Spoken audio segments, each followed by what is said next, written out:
scaphism. Scaphism, also called the boats, was one of antiquity's most deliberately prolonged and degrading methods of execution, associated with the Achaemenid Persian Empire. According to the Greek historian Plutarch, the method worked as follows. The condemned person was stripped naked and forced to lie inside one of two closely fitted boats. The second boat was then placed on top, sealing the body so that only the head, hands, and feet remained exposed. The victim was compelled to drink large quantities of milk and honey, which were also smeared over the face and exposed limbs. This mixture both induced severe diarrhea and attracted swarms of flies, wasps, and other insects. The boats were then set adrift on a stagnant pond or left in the open sun. Insects rapidly laid eggs in the soft tissues and orifices. Maggots and larvae soon began consuming the flesh from the outside, while internal putrefaction advanced from the forced overfeeding and inability to move or clean oneself. The victim remained conscious for days, suffering from dehydration, infection, insect infestation, and progressive tissue destruction. Plutarch records that one victim, Mithridates, survived 17 days before death. The purpose was not merely to kill, but to maximize prolonged agony and public humiliation as a deterrent. While some modern historians debate how frequently the method was actually used versus how much the Greek accounts exaggerated Persian barbarity, the description remains one of the most extreme recorded forms of judicial killing in the ancient world. It stands as a grim illustration of how far states have gone to turn death into an extended spectacle of suffering. Lingchi, Imperial China lingchi, commonly known in the West as death by 1,000 cuts, or slow slicing, was the most severe form of capital punishment in Imperial China. It was used from roughly the 10th century until its formal abolition in 1905. Reserved for the gravest crimes, high treason, rebellion, patricide, mass murder, or certain forms of extreme corruption. The method aimed to combine prolonged physical agony with public degradation and spiritual dishonor. The condemned was typically bound to a wooden frame or cross in a public square. An executioner then made a series of methodical cuts, removing pieces of flesh from the limbs, torso, and other areas, while deliberately avoiding immediate fatal wounds. The process could last from under an hour to several hours. In rare legendary accounts, it stretched across more than a day. The final cuts usually targeted the heart or throat. The popular Western phrase, 1,000 cuts, is largely hyperbolic. Historical records show the actual number varied by dynasty and the severity of the sentence, sometimes a few dozen, occasionally claimed in the hundreds or more under particularly vindictive emperors. In later periods, opium was sometimes administered to keep the victim conscious yet subdued. After death, the body was further dismembered, and the parts were often displayed or disposed of in ways meant to deny the deceased a proper burial and peaceful afterlife. Notable cases include the eunuch Liu Jin, 1510, who according to tradition endured over 3,000 cuts across 2 days, and the Ming general Yuan Chonghuan, 1630. The last recorded official lingchi executions occurred in 1905, shortly before the Qing dynasty abolished the practice as part of legal reforms. Lingchi remains one of history's most infamous examples of judicial cruelty designed not only to kill, but to maximize suffering and deter others through spectacle. Brazen Bull, Ancient Sicily, Greece. The Brazen Bull is one of antiquity's most notorious execution devices, linked to Phalaris, the tyrant of Acragas in the mid-6th century BCE. According to ancient sources, the Athenian craftsman Perilos designed a hollow bronze statue of a bull large enough to hold a human. The condemned person was locked inside through a door in the side. A fire was then lit beneath the bull, gradually heating the metal until the victim was roasted alive. The device was engineered so that the victim's screams were transformed by internal pipes and the bull's mouth into sounds resembling the bellowing of a real bull. Smoke and steam exited through the nostrils, completing the grim theatrical effect for onlookers. Phalaris allegedly tested the invention first on its creator, Perilos, before using it on political enemies and criminals. Later tradition holds that when Phalaris was overthrown by Telemachus, he himself was executed inside his own bull, an ironic end frequently cited by later writers as poetic justice. While some modern historians question how extensively the device was actually used versus how much Greek authors exaggerated the cruelty of Sicilian tyrants, the brazen bull became a lasting symbol of inventive sadism in classical literature. Later Christian sources even claimed Romans employed similar bronze bulls against early martyrs, though evidence for that is thinner. The brazen bull stands out in the history of capital punishment for combining slow thermal agony with deliberate acoustic spectacle, turning a human death into a public performance of power and terror. Impalement, 15th century Wallachia and elsewhere. Impalement ranks among history's most prolonged and terrifying methods of execution. It involved driving a sharpened wooden or metal stake through a living person's body and leaving them suspended, often upright, to die slowly. While the practice appears in various cultures across centuries, it is most closely associated with Vlad III of Wallachia, known as Vlad the Impaler. Contemporary and near-contemporary accounts, including German pamphlets, Byzantine chronicles, and Ottoman sources, describe him ordering the impalement of thousands of political rivals, Saxon merchants, and Ottoman prisoners. The scale was deliberate. Survivors and travelers reported entire forests of stakes lining roads and hillsides as a warning. The slow form of the method was especially feared. Rather than a rapid piercing of vital organs, the stake was often inserted carefully, commonly through the rectum or lower body, and guided upward, so that major blood vessels and the heart were avoided at first. The victim's own weight then caused gradual descent along the stake. Death could take many hours or even days, resulting from a combination of blood loss, organ damage, infection, shock, and exposure. Victims remained conscious for much of the process, heightening the terror for both the dying and any witnesses. Vlad employed impalement as both punishment and psychological warfare. After one major victory against Ottoman forces, reports claimed tens of thousands were impaled. Whether every figure is accurate is debated by historians. Propaganda inflated numbers on all sides, but the core practice is well attested. The method's reputation for slow, public agony made it an effective tool of deterrence and a lasting part of Vlad's fearsome legend, later feeding into the Dracula myth. Flaying, or skinning a person alive, ranks among the most excruciating forms of execution and torture recorded in history. The practice involved systematically removing the skin from a living body, exposing raw flesh, muscle, and nerve endings. It appears across multiple cultures and eras. Ancient Assyrian reliefs from the 9th–7th centuries BCE depict the flaying of captured enemies, with the skins sometimes displayed as trophies or stretched over city walls as warnings. In the classical world, the myth of Marsyas, a satyr flayed by Apollo for challenging him in a musical contest, became a powerful artistic and literary motif. Christian tradition holds that the Apostle Bartholomew was flayed alive in Armenia before being beheaded. He is often shown in art holding his own skin. Medieval and early modern Europe occasionally used flaying as a judicial or extrajudicial punishment, though less systematically than other methods. In some Asian contexts, including certain Chinese and Central Asian records, skinning was applied to rebels or traitors. The process was deliberately slow. The victim was bound, and the skin was peeled away in strips, beginning from the extremities or torso.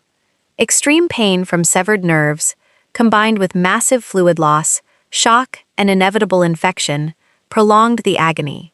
Death usually followed from trauma or sepsis rather than the skinning itself, because the act was both physically devastating and symbolically humiliating. Stripping a person of their outer human covering, it served as a potent tool of terror and public spectacle. While some accounts are exaggerated by hostile chroniclers, Archaeological and textual evidence confirms that flaying was a real, if relatively rare, method of extreme violence intended to maximize suffering and deterrence. Hanged, drawn, and quartered. Medieval/early modern England. Hanged, drawn, and quartered was the traditional English punishment for high treason from the 13th century until the early 19th century. It was reserved almost exclusively for men and designed to be as prolonged, painful, and publicly humiliating as possible. The full sequence began with the condemned being drawn on a wooden hurdle or sled through the streets to the execution site, often while crowds jeered. At the scaffold, the prisoner was hanged by the neck, but cut down while still alive and conscious. Next came emasculation and disembowelment. The genitals were cut off, and the abdomen opened so that the entrails could be pulled out and burned before the victim's eyes. Only after this was the person beheaded. The body was then divided into 4 parts. The head and quarters were customarily boiled in preservative and displayed on city gates, bridges, or other prominent places as a warning. The punishment's legal roots stretch back at least to the reign of Henry III and were formalized under Edward I. It was applied to rebels, conspirators, and those who challenged royal authority, most famously William Wallace in 1305, the gunpowder plotters in 1606, and various Jacobite rebels. Women convicted of treason were usually burned at the stake instead, as the full sequence was considered unsuitable. By the 18th century, the more extreme elements were sometimes mitigated, yet the sentence remained on the books. The last men to suffer the complete ritual were the Cato Street conspirators in 1820. The punishment was effectively abolished by the Forfeiture Act of 1870, though its memory endured as one of the most severe judicial spectacles in English history. Intended not merely to kill, but to erase the traitor's body and reputation in the most public way possible. Breaking on the wheel, medieval and early modern Europe. Breaking on the wheel was one of the most feared judicial punishments in medieval and early modern Europe, used from the Middle Ages into the 18th and even early 19th centuries in parts of the Holy Roman Empire, France, the Low Countries, and elsewhere. The condemned person was typically tied spread-eagled to the ground or to a large wooden frame. An executioner then systematically shattered the limbs, arms, legs, and sometimes the ribs with heavy blows from an iron bar or the rim of a large wagon wheel. The blows were delivered with calculated force, enough to break the bones thoroughly, while ideally keeping the victim alive and conscious. Once the limbs were reduced to useless, fractured masses, the body was lifted and threaded through the spokes of a large wheel, which was then hoisted upright on a pole or left on a scaffold. There the broken person was left exposed to the elements, insects, and scavenging birds. Death usually came slowly, from shock, internal injuries, blood loss, dehydration, or infection, sometimes taking hours or even days. In some jurisdictions, a final mercy blow to the chest or neck was permitted. In others, it was deliberately withheld to prolong the agony as a public warning. The method was reserved for the most serious crimes, especially murder, robbery with violence, or offenses against the social order, and was intended as both retribution and deterrence through visible suffering. Although gradually replaced by less spectacular forms of capital punishment during the Enlightenment, breaking on the wheel remained in use in some German and Swiss territories into the early 1800s. Its reputation for extreme, lingering torment made it one of the signature horrors of European judicial practice. Blood eagle, attributed to Norse Viking sources. The blood eagle is one of the most notorious execution methods attributed to the Norse and Viking age, though modern historians continue to debate whether it was ever actually practiced or existed mainly as a literary motif. According to several medieval Icelandic sagas and skaldic poems, the ritual involved placing the living victim face down, cutting open the back along the spine, severing the ribs from the backbone one by one, and pulling them outward to resemble the spread wings of an eagle. The lungs were then drawn out through the openings and draped over the wings. The entire process was said to be performed while the victim remained conscious for as long as possible. In the most famous account, the sons of the legendary Ragnar Lodbrok allegedly inflicted the blood eagle on King Ella of Northumbria in revenge for their father's death. Other saga episodes link the method to different Viking leaders as a form of ritual sacrifice to Odin or extreme vengeance. No contemporary non-Norse source from the Viking Age describes the practice, and the saga accounts were written down centuries later by Christian Icelanders. Many scholars therefore regard the blood eagle as a poetic exaggeration or symbolic image rather than a documented historical ritual, possibly inspired by other forms of mutilation, battlefield trauma, or Christian portrayals of pagan cruelty. A minority of researchers argue that certain archaeological finds and the consistency of the literary descriptions leave open the possibility that a real, rare practice existed. Whether historical fact or powerful legend, the blood eagle has endured as one of the most visceral symbols of Viking Age violence in popular imagination. Boiling alive/being cooked. Boiling alive and related forms of cooking a person to death were used as judicial or extrajudicial punishments across several cultures and eras, prized for the prolonged agony they produced. In medieval and early modern Europe, boiling was occasionally prescribed for especially reviled crimes. In England, a 1531 statute under Henry V ordered that poisoners be boiled to death. The most famous case was the cook Richard Roos, who was publicly boiled in a large cauldron at Smithfield in 1532 after allegedly attempting to poison a bishop's household. Similar sentences appear in other European jurisdictions, sometimes using oil, water, or molten substances. The victim was typically lowered gradually into the heated liquid so that death came slowly from burns, shock, and organ failure rather than instant immersion. A closely related method was roasting on a gridiron, an iron grate placed over a fire. Christian tradition holds that the deacon Lawrence of Rome was executed this way in 258 CE during the Valerian persecution. According to later accounts, he was bound to the red-hot metal and slowly cooked. Legend claims that after enduring the torment for some time, he quipped to his executioners, "Turn me over, I'm done on this side." Whether the details are historical or hagiographic, the story made the gridiron a powerful symbol of martyrdom. Versions of boiling or roasting appear in other regions as well, including certain Chinese and Southeast Asian records, and occasional reports from the classical Mediterranean. In every case, the intent was the same: to transform death into a protracted public spectacle of suffering, both as retribution and as a warning to onlookers. The methods gradually fell out of official use with the decline of spectacular corporal punishments, but they remain among the most visceral examples of judicial cruelty in the historical record. Crushing, Giles Corey, Salem 1692. Peine forte et dure was an English common law procedure used when a defendant refused to enter a plea and thereby stood mute. Without a plea, the court could not proceed to trial, so the law authorized progressive crushing under heavy weights until the prisoner either pleaded or died. The condemned person was typically stripped, laid on the ground, and covered with a wooden board. Increasing numbers of heavy stones or iron weights were then piled on top. The pressure slowly compressed the chest and abdomen, causing extreme pain, difficulty breathing, and eventual organ failure or suffocation.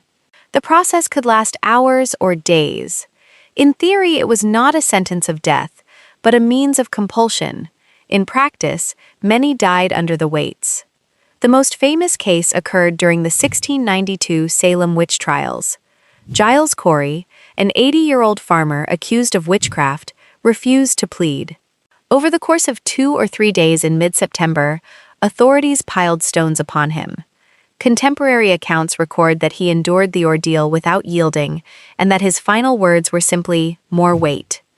He died under the stones on 19 September 1692, the only person in the Salem trials known to have been killed by this method. By refusing to plead, Corey prevented the formal conviction that would have allowed the court to seize his estate. His property therefore passed to his heirs. Peine forte et dure was rarely used in the American colonies and was abolished in England by statute in 1772. It remains one of the starkest examples of a legal system turning physical torment into a tool for extracting procedural compliance.